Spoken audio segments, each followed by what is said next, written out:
درنو دوستانو په دې هیله چې روغ او جوړ بیاست د ام پښتو آنلاین ایجوکیشنل اکیډمي د درسونو بهیر ته یو ځل بیا هرکلی کوو او نن د ګرامر کلاس دی. ګرامر کلاس کې دا زموږ دویم ګام دی چې اخلو یې یعنی دویم کلاس دی چې موږ ورته راځو آنلاین. نو قدرمنو لکه څنګه چې تاسو په تېره ویډیو کې د موږ سره تعقیب کړي وو چې موږ په تېره ویډیو کې دغه تشریح کړی وی لنګویج مو تشریح کړی و چې لنګویج یا ژبه چې ده او ګرامر مو تشریح کړی و او بیا راځو موږ نن ویډیو کې تر ټولو اهم دغه چې دی د ګرامر د یوې ژبې لپاره د ګرامر برخې تشریح کوو، د کلام اجزاوې تشریح کوو. د کلام اجزاوې څه شي ته وایي؟ له څه شي عبارت دی؟ د کلام اجزاوې د کلمو ویشنې ته وایي، یعنی د کلمو ویشنې ته د کلام اجزاوې وایي. کله چې کلمې په یو بله برخه باندې وویل شي چې دا چې بیرته بیا سره راټولیږي نو یوه جمله، یو سنټنسز او یو پاراګراف جوړوي. کله چې موږ د یوې ژبې په اجزاو باندې یا برخو باندې پوه شو، هغه برخې زده کړو، هغه برخې یوه برخه سره راټولیږي، بالاخره یو پاراګراف جوړیږي. نو نن موږ په دې درس کې د کلام اجزاوې چې په انګلیسي کې دي هغه په 9 برخو ویشل شوي دي. په ډېرو ځایو کې دا په 8 برخو ویشي، خو په ځینو ځایونو کې په 9 برخو ویشي چې موږ هم 9 برخې تر څار لاندې نیسو او تر څېړنې لاندې نیسو. او په نننۍ ویډیو کې به موږ دا 15 برخې تشریح کوو او 4 برخې بلې ویډیو ته یا بل کلاس ته پرېږدو. او د موږ د دې ویډیو کې مقصد هم دا نه دی چې موږ د کورس په شان دغه وکړو، تعریفونه یاد کو. تعریفونه مهم دلته نه دي، تعریفونه دلته مهم نه دي، تعریفونه به یادو. پسې مهم دلته د موږ رولز ته یا هغه پټۍ ته ورداخلېدل دي چې موږ دننه ورداخل شو او دلته مایند کې واچوو چې موږ په یوه جمله کې دا ګرامر وپېژنو. یعنی کله چې یوه جمله موږ جوړوو دا شیان باید موږ پکې وپېژنو او څوک چې موږ ته سټرکچر راکوي هغه هم باید پې پوه شو چې دا جمله څنګه لاسته راوړو او د جمله څنګه ولیکو. دا په کوم وخت کې لیکلی شو؟ هغه وخت کې چې کله موږ د کلام د اجزاو سره بلد وو. کله چې موږ دا د کلام اجزاوې وویلې وروسته بیا موږ نور انټرمیډیټ او ایډوانس ګرامر کې مشکل نه لرو.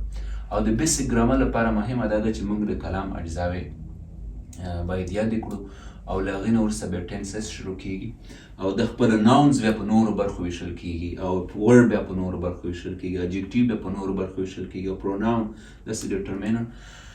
نو راځو ډېر زیاتې خبرې نه کوو، دا تشریحات ځکه لږ ورکوم چې ملګري پاتې شي را سره او د دې اهم ګټه ورته بیان شي. صحیح ده؟ نن ویډیو کې موږ په پارټس اف سپیچ کې لومړی برخه چې دا لومړی تعریف چې دی هغه د ناون کوو. ناون is a word which is name of the person, place, things. ناون نوم ته وایي.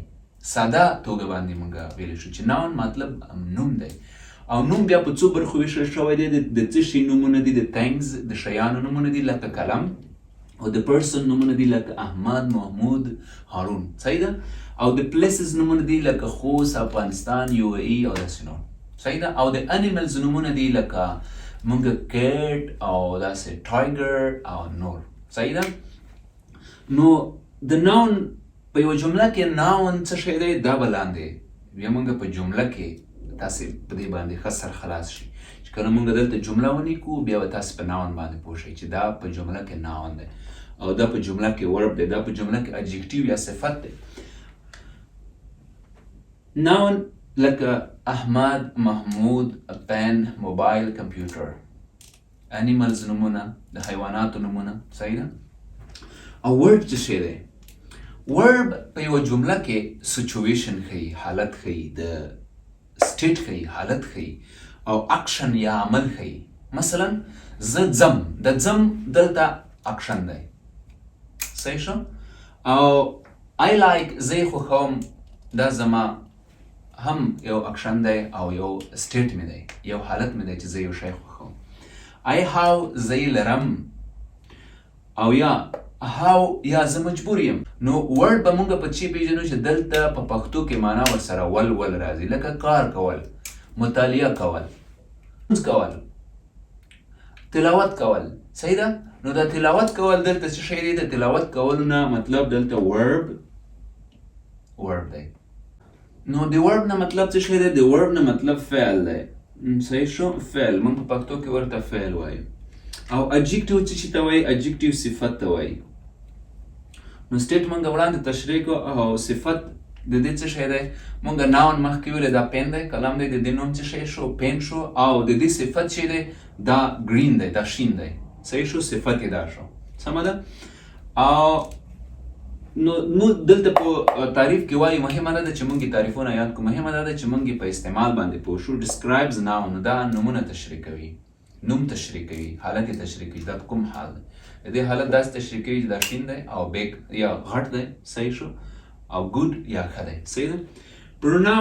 pronoun ضمیر ته وایي. ضمیر موږ په پښتو کې هم لرو چې د نوم د مخنیوي لپاره استعمالیږي. په جمله کې د نوم د تکرار څخه مخنیوی کوي.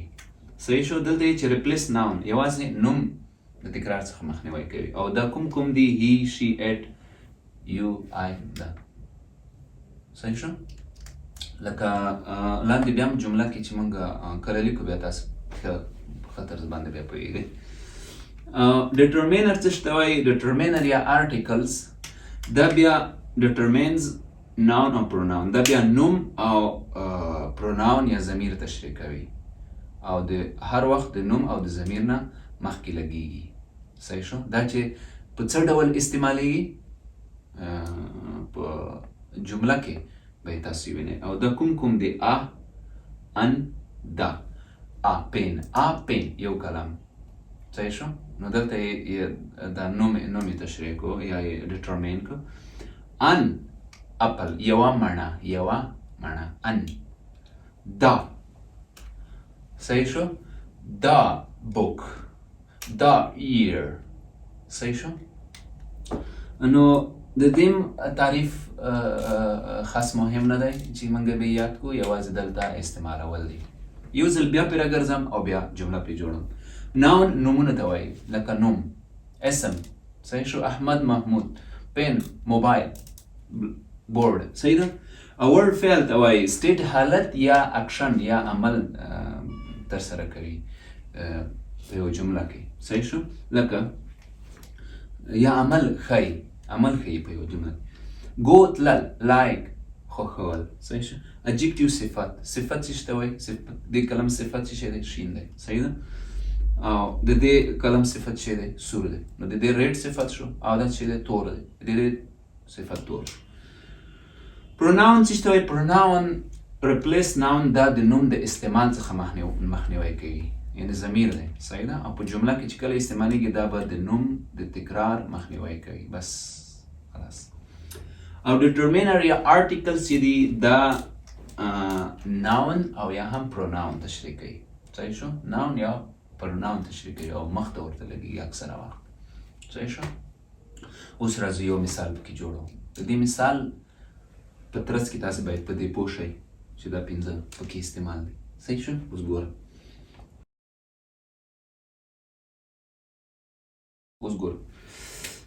آی دلته سبجیکټ دی.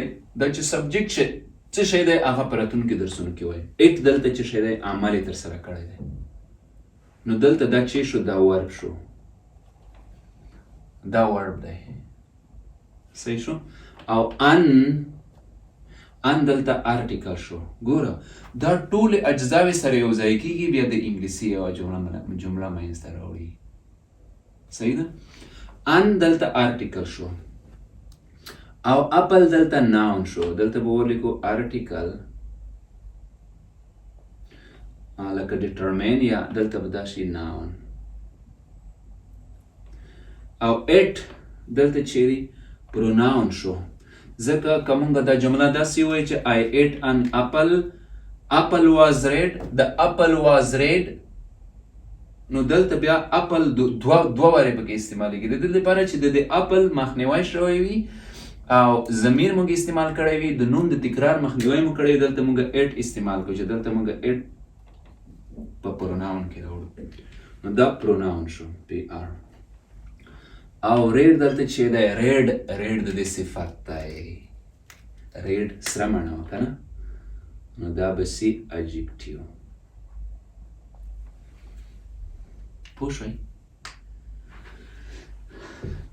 noun پکې اپل شو verb پکې eat شو خوړل صحیح شو ما وخوړه اپل او eat پکې pronoun شو او read پکې adjective شو او ان پکې څه شی شو determine شو دویم مثال لیکو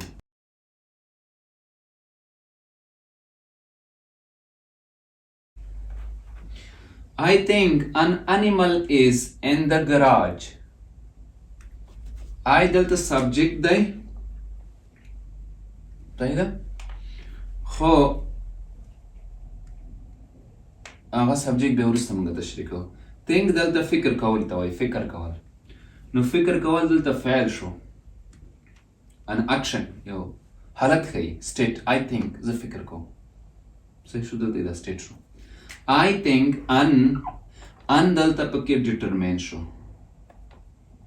صحیح شو animal is in the garage animal دلته نوم دی خو دا چې noun بیا په څو ډوله دي هغه وروسته به موږ بیا تشریح کوو صحیح شو بل په نور راتلونکو کلاسونو in the garage in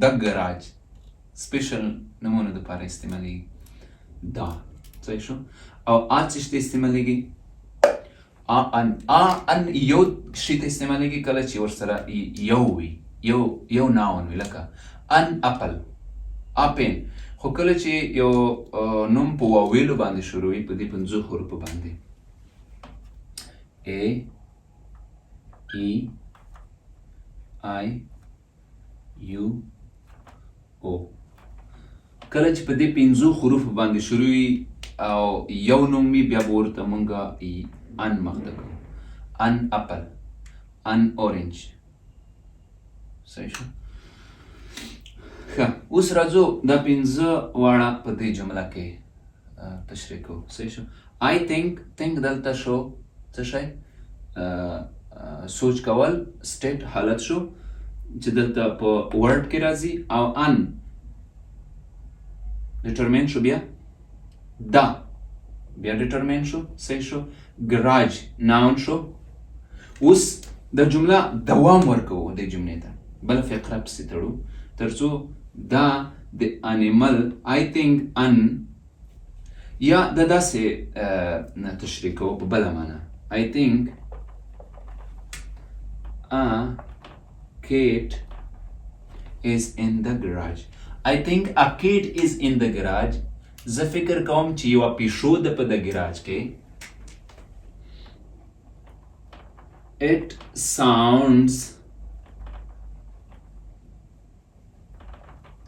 it sounds bad ګورئ دلته مونږه determine پکې استعمال کوو صحیح شو ځکه په دې 5 حروفو کې دا شروع نه دی صحیح شو نو که چیرې دا 5 حروفو باندې شروع نه وي بیا به مونږ په ای ورته مخکې کوو I think a cat is in the garage په د ګراج کې ده it sounds دلته present tense مونږ وایو it sounds bad دا یو بد غږ کوي نو دلته sounds بیا verb شو صحیح شو او bad بیرته بیا صفت شو adjective شو او it دلته چې شو pronoun شو پوه شوئ دې جمله کې یو ځل بیا په تېرېږم نو بس کوئ I think I دلته چې څه شی دی هغه پرېږدئ بیا وروسته تشریح کوو I think زه فکر کوم verb think verb determine صحیح شو determiner یا article kit پیشو noun in the in garage مونږ ویلی شو خو دلته article ته مهموالی دی چې مونږ باید article دلته واچو in the garage نو د garage دلته article شو او it pronoun شو replace a noun یعنی kit sounds bad موږ دلته د کټ مخنیوی وکړو. sounds بیا ورډ دی او دلته bad بد دلته بیا صفت شو. د کلام اجزاوې څلور دنې نورې هم پاتې دي چې هغه به په راتلونکي ویډیوګانو کې تشریح کوو. صحیح ده؟ او له هغې وروسته بیا سنټنسز ته. دا و زموږ د نن ورځې درس. السلام علیکم.